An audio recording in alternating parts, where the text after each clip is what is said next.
I'm Natasha Chilingarian. I'm Michael Ogden. This is Shared Accounts with CU Times, sponsored this month by Mambu. Thanks, Mambu. Hey, Natasha, producer Zach. Growing up, here's a dumb question for you guys. Did your parents ever call a family meeting? Did that ever happen? I do not think that ever happened. Really? No, really. Natasha? No. I mean, I would say my parents and I mean, it's just my parents and I, so just a very Sure. small family growing up. No, I would say communication was never as sophisticated as that would be.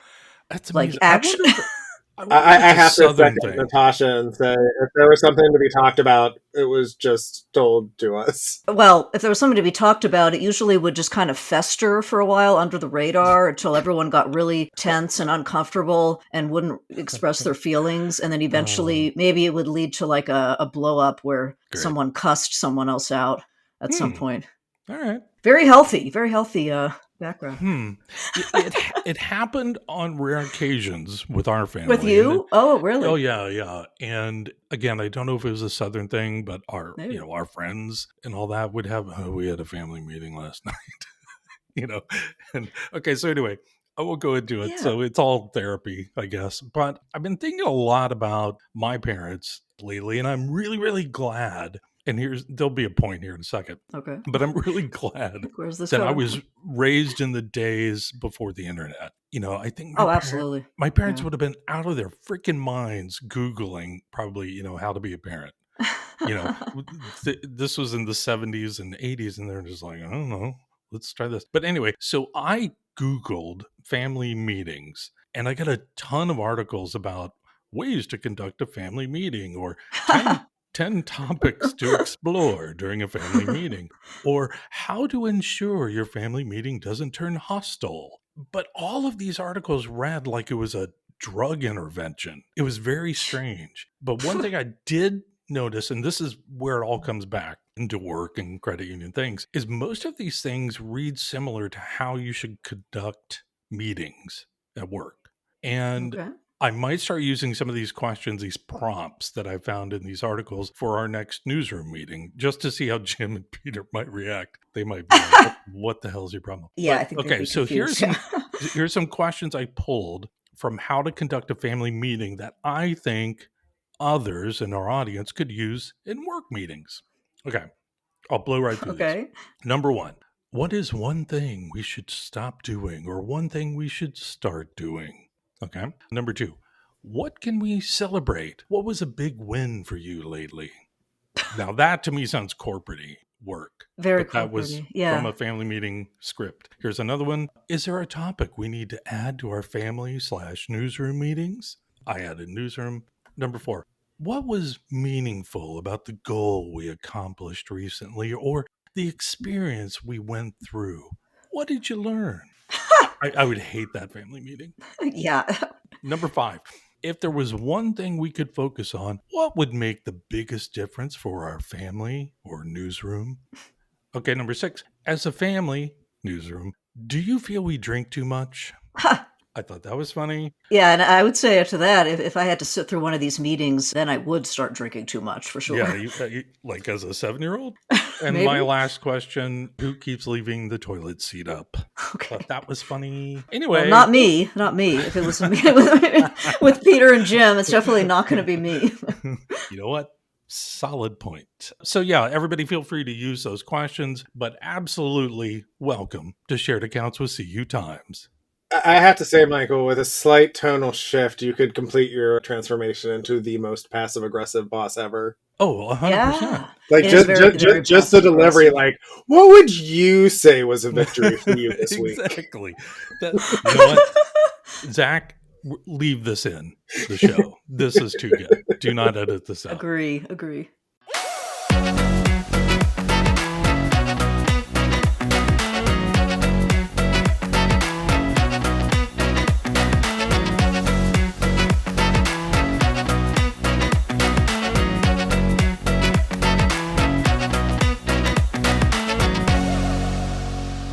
Coming up, we are chatting with Oscar Cordoba. Oscar is a financial education and external affairs manager at Affinity Federal Credit Union in Basking Ridge, New Jersey. We frame this conversation about financial education, what other credit unions can learn from him, because it's pretty radical around the approaching back to school time of year. And in fact, by the time this episode comes out, it's probably back to school. But that's right, people. If you didn't take a vacation yet, that window is closing. But first up, before we get to that, let's take a break from the week. Check in with Natasha. Hey, Ann. Hey, Em. How's it going? Not bad. Not bad. How's mountain life? It's all right. I was actually out of town up in Portland for a couple of weeks, and it's been okay here. We've been dealing with some pests, as in like mice. So we've had to get like, do the whole pest control thing. I guess there's a big rodent problem this year on the mountain. And it seems like every year there's a different type of a pest that like just comes in full force. Damn. Apparently one summer it was rattlesnakes. This was before I moved to the mountain, but my boyfriend was up here, and I was like, I am glad I was not there for that summer because that would terrify me. Yeah. Yeah. I hate all of that. Oh, yeah. Let's get to it. And what have you been watching? We haven't checked in for a while. That is true. We haven't. So, yes, there is one movie I would love to mention here. Oh, okay. It's pretty funny. Okay. So, this has a story, like going back to childhood. We were talking about childhood with the whole family meeting concept earlier. I remember when this movie came out in the theaters in 1995. Okay. So, it's the 30th anniversary, I guess, of this movie. Yeah. The movie, very controversial. It was Showgirls. Oh, hey. And wow. I just I'd never seen it, like, okay. But then I saw, it's on HBO, and I was like, I just got to watch that just for kicks, just because I'm just like dying to know like what the fuss was about, because I remember so distinctly. This was back when, like, the movie went in the theater, you would see it, like, in the newspaper, like, the ad would be in the newspaper. And I remember it was really controversial because it was, like, a really risque movie to have, like, even in a family movie theater. Sure. It was rated NC-17. I think it was, like, one of the only movies. It was? Okay. Yeah, so it was like you couldn't go in unless you were, you had to show your ID. Right. And yeah, it was just talked about like, oh God, like that's so inappropriate that they'd have that movie out in like a family theater. And I remember I attended this dance studio, and there were a couple of people who were like a little older, probably like, early 20s, I guess. And they went to see it, and we were like, oh, they went to see that. And they're like, well, we went to see it for the dancing. We went to see all the dance routines. Like, yeah, right. But it was a fun watch. I'll say it's fun to hear. I had a blast watching it. It had a young Kyle MacLachlan, who I know as Trey from Sex and the City. Sure. Twin Peaks. And then, it was just, lots of very, very sexual content, obviously, but it was like a classic. And it was like Vegas in the 90s, which was so amazing. Fun to kind of immerse in that world. So it's a good time. Wait, what'd you rate it then?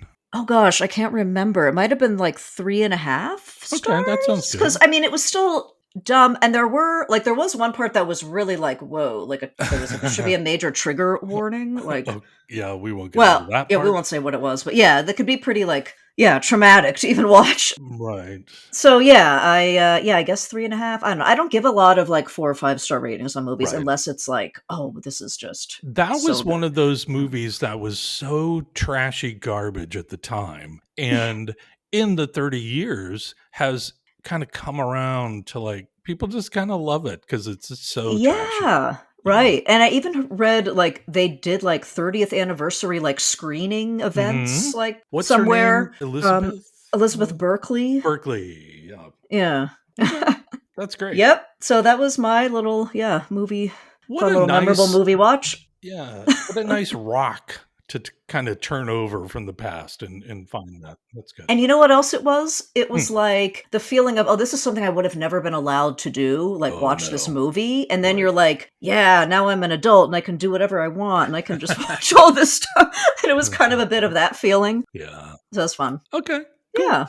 Anyway. All right. So what about you? What have you been watching? Similarly, and almost, 2 years after Showgirls, I went back to the 90s and rewatched something I haven't seen in a very long time, Good Will Hunting. Oh, yeah. And I was like, yeah, this is a pretty damn good movie. Yeah. It's a little more flawed than I recall loving it at the time, but it's still a really fun watch. Robin Williams is outstanding. Oh, yeah. Yeah. Honestly. And Minnie Driver was great.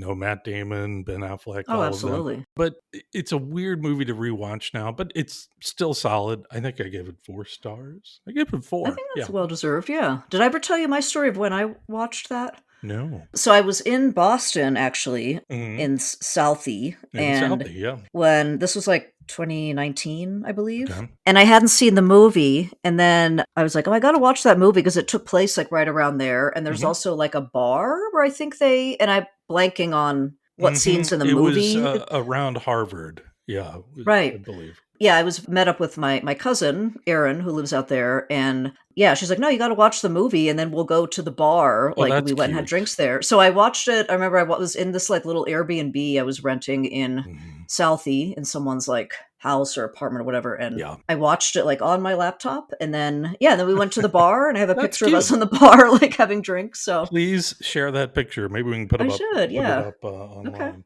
Okay, I love it. definitely. Alright. Great. So, yeah, let's move on to the interview with Mhm. Oscar. So, disclaimer here, I unfortunately didn't participate in the interview because I was really sick the day I it bet was you were. recorded, and I Yeah. was coughing like every 2 seconds, and my Right. voice was very bad, so Mhm. but yeah, so how did it go well with Oscar? Yeah, Oscar was great. In fact, I think let's just, Natasha, get right to it because Sounds Oscar good. really was on the cutting edge of a lot of financial education ideas that he is Nice. pushing. So I want everybody to hear this as fast as possible. So I'm going to shut Okay. up. Let's get to that interview next. Hey everybody, this episode is sponsored by Mambu, the world's only true SaaS cloud core banking platform. Now in the US, Mambu's composable approach works like building blocks, independent components that can be assembled to meet your goals and your members' needs. This gives credit unions agility to integrate with fintechs, freedom from vendor lock-in, and control to roll out new products on your terms. Because in today's world, standing means falling behind. So true. With Mambu, you can deliver the solutions your members deserve. Learn more at mambu.com. That is MAMBU.com. Thanks, Mambu.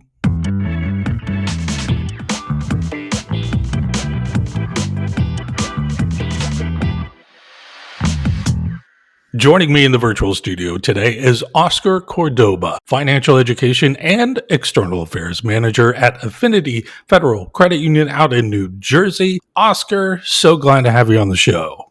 Thank you so much for having me, Oh, Michael. yeah. I'm looking forward to this conversation for a number of reasons because I really want to pick your brain about the financial education programs and everything you're doing at Affinity. So that's really my first question is, Oscar, what role overall does financial education play in really shaping the member experience at Affinity?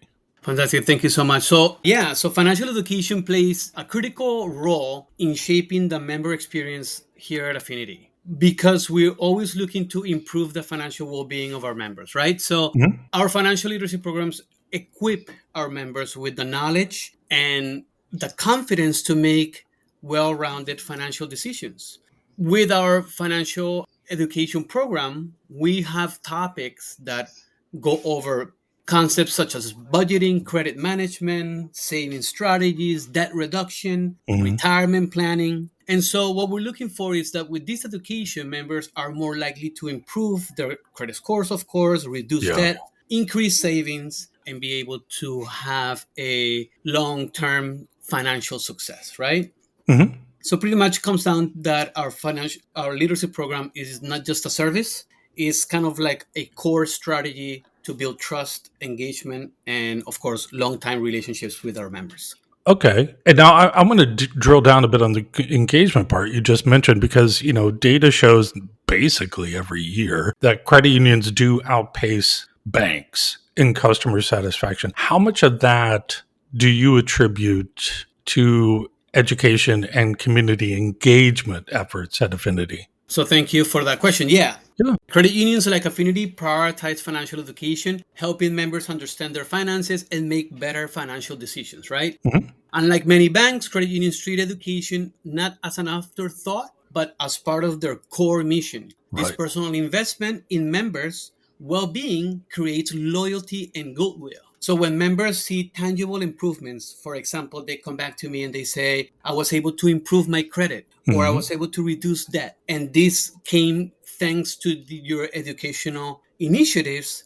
That's kind of like the satisfaction that is brought to the credit union, because Yeah. I know that there is brand recognition and that there is trust being fostered between membership and the credit union, right? Hmm. Hmm. So credit unions are also involved in the communities that they serve, of course. So participating in events, supporting schools, partnering with nonprofits, all of this creates a stronger and emotional connection with members and the communities that we serve. Yeah. Many people today want their financial institutions to reflect their values. Credit unions' commitment to social responsibility and local investment resonates deeply, Hmm. especially with younger generations. Yeah. Can I ask you something about that emotional connection there? You were talking about when you get feedback, you do these sessions, you do these events to help build, like you were saying, credit scores. How do you feel? What does that feel like when people come back to you that attended one of these and say, "Hey, Oscar, my God, my credit score is better. You've really helped me out here." How does that feel? My God, it feels wonderful. It feels like the educational program, the financial literacy program, it's is serving its purpose. Yeah. As a professional, I've been in the banking industry for over 25 years, Hmm. and I've done different roles throughout my career, my tenure. I've been a branch manager. I've also done some investments, business development. But being able to connect with your members, to be able to provide them with information and see that it's meaningful in their lives is kind of Hmm. like the best feeling there is, because I know Yeah. I'm making something happen. Yeah. I would probably cry if somebody came back to me and told me I'd, help them out in their life. By the way, that's doesn't really happen in my line of work, but that's really awesome. I would love that kind of emotional connection that you get at times. That's really amazing. I want to expand on another topic about webinar offerings because again, we're getting into some specifics about kind of tangible strategies that you all have. And you did kind of increase your educational webinar offerings. Why did you do that? And as a follow up, are there specific topics that have proven more popular or even more impactful than others? Yes. Before COVID-19, of course, before the pandemic that the Sure. whole world went through, Yeah. all of our financial education offerings were in person, of course. We never actually sell those waters to do anything virtual. Mm, Now, when the pandemic happens, we were forced to connect with our membership. We understood that we couldn't lose that connection with our membership. And with everybody right. being in their homes, not being able to go out, not being able Hmm. to interact, I started transitioning all of our program into a virtual delivery. Right. So it was very successful. Yeah. I even started something called the weekly webinar. So during the week, once a week, I give a webinar to all of our Hmm. membership on different topics. And I started it during the pandemic. And since then, I've been doing it every week of Oh the my year. God, really? Yeah, there's only one week that I take off, which is Christmas week. That's it. Whoa. Wait, how many have you done then? So I've done over, I don't know, I want to say maybe over 200 weekly webinars already. Jeez. So yeah, and Wow. this is actually our way to keep that connection going with our membership. So Hmm. webinars make financial education more accessible to busy members that may not be able to attend an in-person event. Hmm. With the virtual delivery, now it's kind of like the gloves are off in regards of demographics, right? Because Yeah. before with in-person events, you were kind of like tied down to whoever could get there at a certain Hmm. date and time and Yeah. place. Right. But now with a virtual delivery, pretty much anybody could log in at any time. Yeah. Yeah. With our membership expanding not only in New Jersey, New York, and Connecticut, which is where our footprint is, but Hmm. we have members in Texas, we have members in California, in Florida. Now these members are also brought into the fold, and now Yeah. they're being communicated on, and they Yeah. can participate in these different sessions, right? Hmm. So, in regards of what offerings are more attractive Hmm. for our memberships, I would want to say that money management topics are very sought out because Yeah. people need to learn about how to budget, right? How Yeah, to yeah. save for their financial goals, right? Mhm. So those are pretty popular. With my curriculum, the first 6 topics in my curriculum are called the core topics. And those are the foundation, the basics. And these ones talk about budgeting, credit, ID theft, paying yourself first, which is talks about savings. Okay. And so these ones are kind of like very popular with our membership. The other ones that are very popular as well are investment related topics. Yeah. So anything around retirement planning or investing 101, these topics are also very popular because nowadays with the market and not knowing what to expect, people are always looking more on perhaps putting away some money Yeah. into an investment vehicle to make sure that it grows a little faster than what a savings account rate will be it's Mhm. currently paying right now. Yeah. Having done more than 200 of these, this is a silly question, but do people recognize you out in public because of this? I have been recognized. Great. Our league, our credit union league, Yep. has partnered with me and other credit unions, and actually they now look at me as someone in the state that can actually provide some guidance Oh, that's great. because of the success that our program has had over That's the last awesome. couple of years. And when you mention I've done over 200, those are just the weekly webinars. I Right. also do Right. webinars with high schools, middle schools, Jeez. colleges. We Yeah. do webinars with nonprofits. So this is just the weekly webinar Yeah. project. That's the one that I've done more than 200. But on an average, I'm doing between 300 to 320 sessions in a year, Oof. throughout the year. Yeah.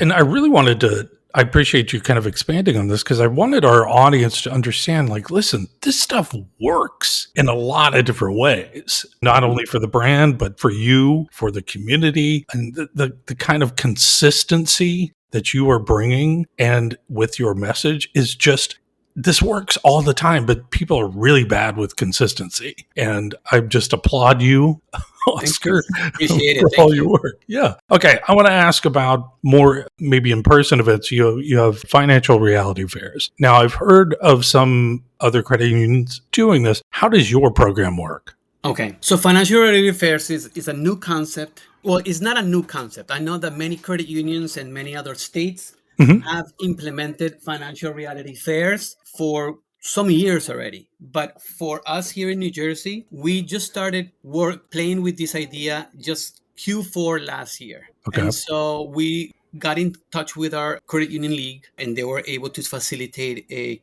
financial reality fair kit. Okay.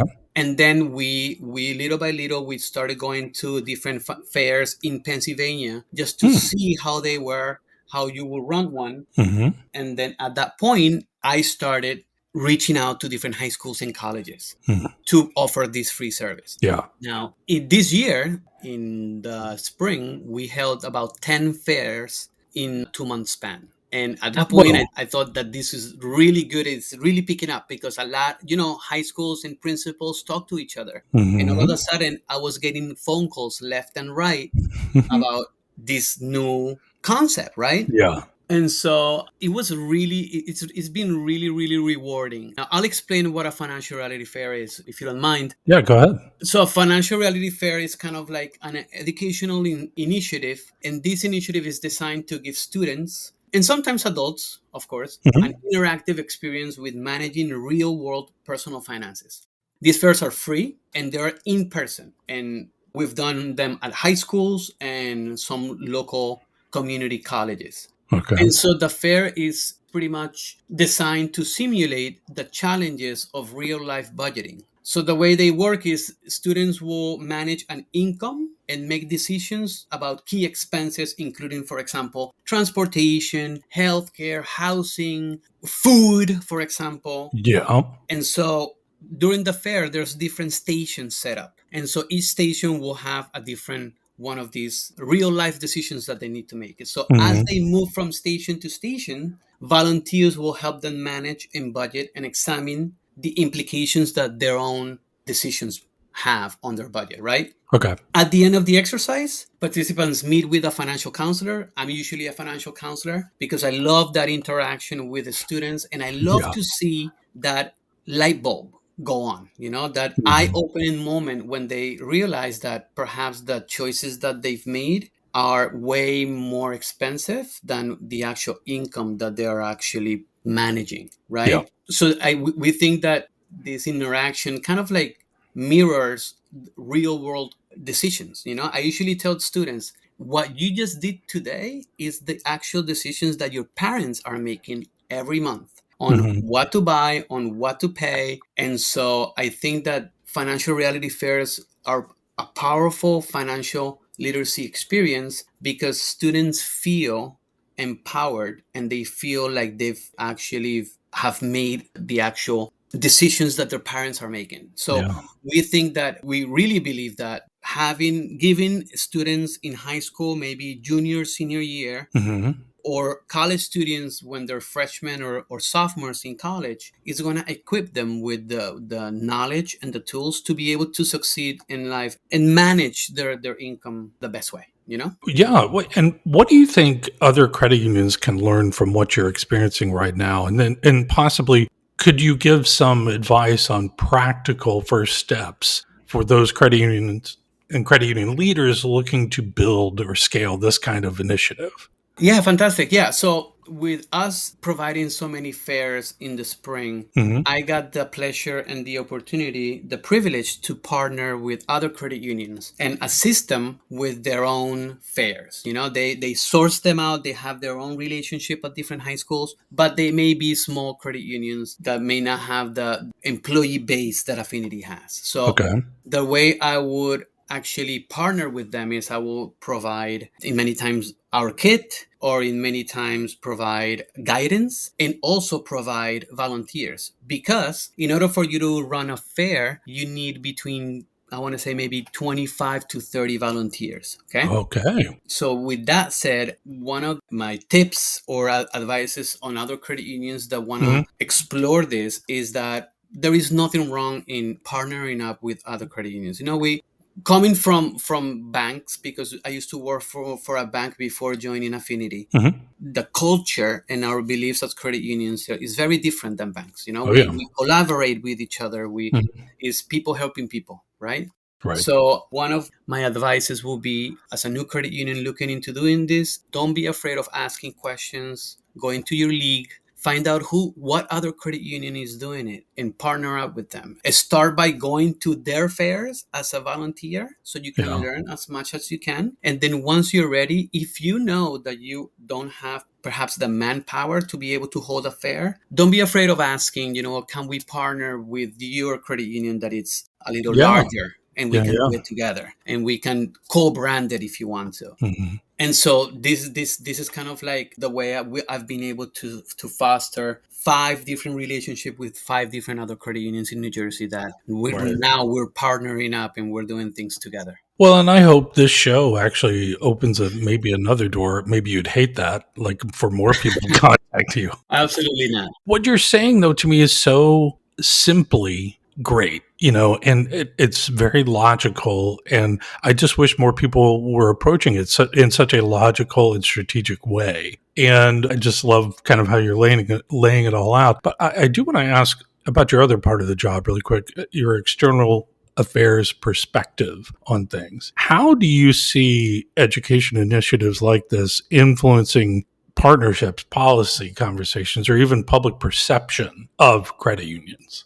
Fantastic. Great question. So I believe that financial education initiatives are a very powerful strategic tool that leads to strengthening community partnerships and with schools, for example, with nonprofits, with Hmm. local government, right? And employers also, because remember, Oh, yeah. credit unions are all about also our segs, right? Our companies that we partner with, right? Right, right. And so all of these different entities are actively looking for partners to support financial literacy efforts. Hmm. Some nonprofits have a financial literacy aspect to it. And so they're always looking to foster and create these relationships with credit unions. So when a credit union like Affinity steps in, with a well-designed, impactful education program, Mhm. they become trusted community allies. They become Yeah. the go-to credit union for financial education. So this leads to partnerships often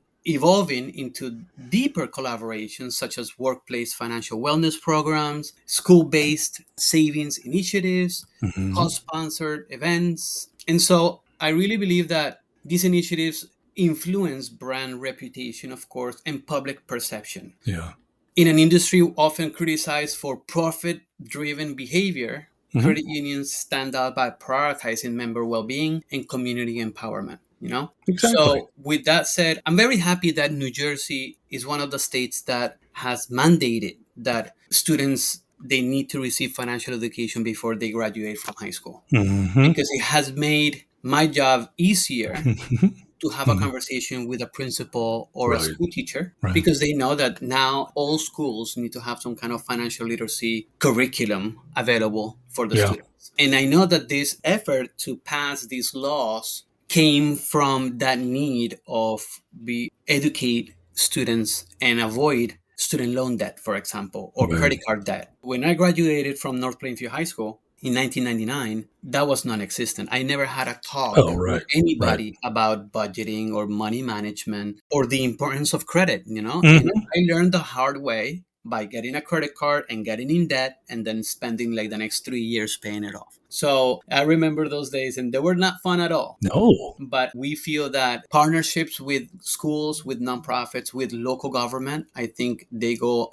far to make sure that the kids and students and the community receives the Mhm. necessary financial education that they need. Oh, bravo, New Jersey. Mhm. One last question for this particular segment. Looking ahead, what is next for Affinity's financial education efforts? Fantastic. Well, there are a couple of initiatives that Ooh, trying to okay. implement by the end of this year and in 2026. Okay. So we are looking to diversify and expand our program. And the goal isn't just to reach more people, but actually to deliver more meaningful and measurable topics and outcomes in financial wellness for members and the communities we serve, of course. Okay. So we'll continue expanding our hybrid education strategy. We want to combine digital tools like webinars, of course, and online workshops with in person experiences like financial reality fairs. Yeah. We're also moving towards more tailored content based on life stages and Ooh. financial goals, such as first time home buying, for example, Okay. or topics that cater to young professionals, or perhaps with our investment department develops more topics around for retirees, Mhm. or even member rebuilding credit. We wanna Yeah. tailor the topics more to what the needs are. Okay. Yeah. The topics that I currently provide, they're general knowledge, of course. This is what everybody should know, but with the different economic condition that the country may go through in the next couple of years, Mhm. and to make sure that our members are more at ease and more prepared with Yeah. their finances, we want to tailor our content more to what's going on at the moment. Great. I'm bilingual. I was born in Colombia. So Okay. I also want to expand into the Spanish language offerings. Okay. And so I want to partner with, like, for example, community-based organizations to Yeah. reach underbanked populations, Mhm. and also explore culturally relevant financial education that kind of like respects different values, family dynamics, and financial systems. So, with that said, I have already translated about 85% of all of my curriculum into Oh my Spanish. god. Yeah, Good I know. job.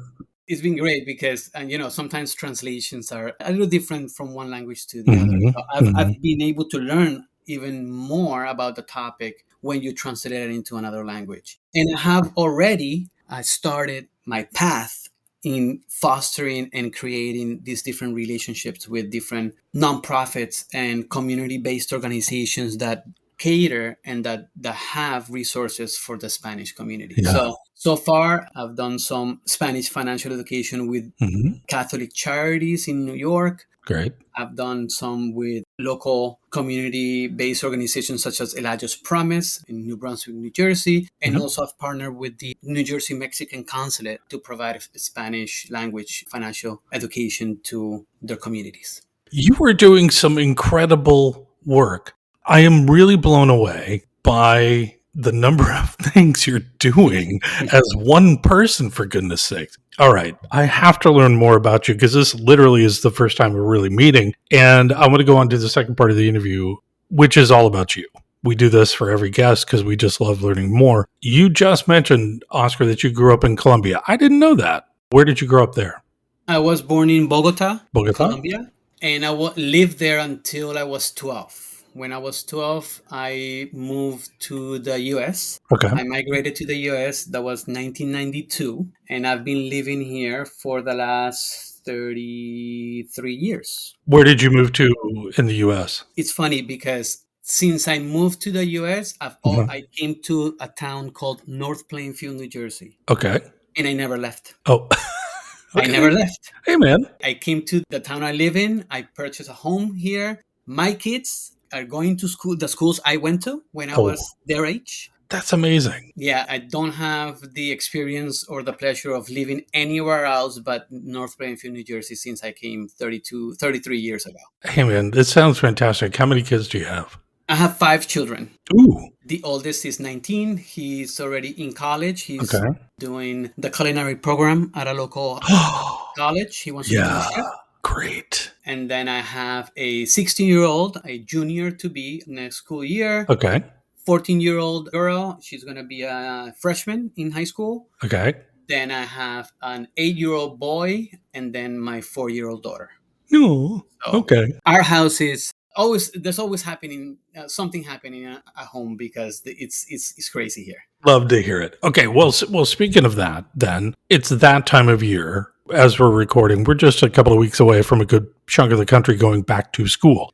Do you, as a family, do you all enjoy back to school supply shopping?